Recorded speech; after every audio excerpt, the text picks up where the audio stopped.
Oi, Rafael.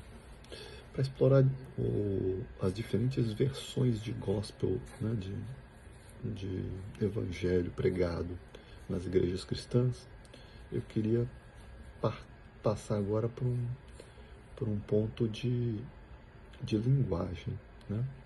Porque as palavras importam, né? E a tradução, às vezes, traz diferenciação. Qual a palavra em questão? A palavra em questão é a palavra grega diateque. Tá? A palavra grega diateque, ela é traduzida como testamento. Foi traduzida pelos cristãos, né, como testamento. Então, quando a gente fala de Antigo Testamento e Novo Testamento, vem da palavra grega diateque. Só que a palavra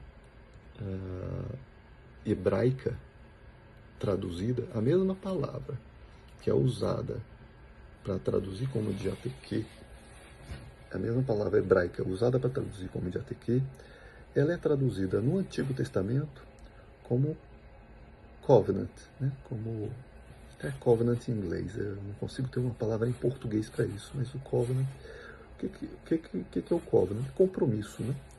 Compromisso. Né? Então, em vez de testamento, seria compromisso. Qual a diferença da palavra covenant, compromisso, da palavra testamento? O covenant, né, o compromisso, é um mutual binding agreement between parties, né? É um acordo mútuo entre partes. Já testamento é uma decisão unilateral, né? Testamento, normalmente você faz um testamento quando você vai prevendo sua morte, né? Preparando para sua morte. É o will que eles chamam em inglês, né? É o will.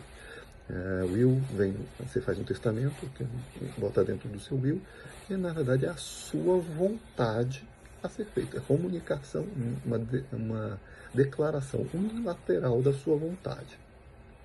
Então, quando a gente fala em testamento, a gente está falando de uma declaração unilateral da vontade de Deus. Né? Então, a simples palavra testamento, ela já remete, então, a um evangelho partindo da vontade de Deus, não da vontade do homem. Né? Acho que essa é a questão. Então, a tradução para o grego da palavra compromisso, covenant, na verdade, covenant, usaram o diateque e não usaram no grego o sinteque. Sinteque seria mais o covenant, né? Seria mais o compromisso. Né? Sinteque remeteria a um pacto entre duas partes. Né? O diateque remete mais a um testamento, a um pacto de uma das partes só. É uma declaração de vontade unilateral.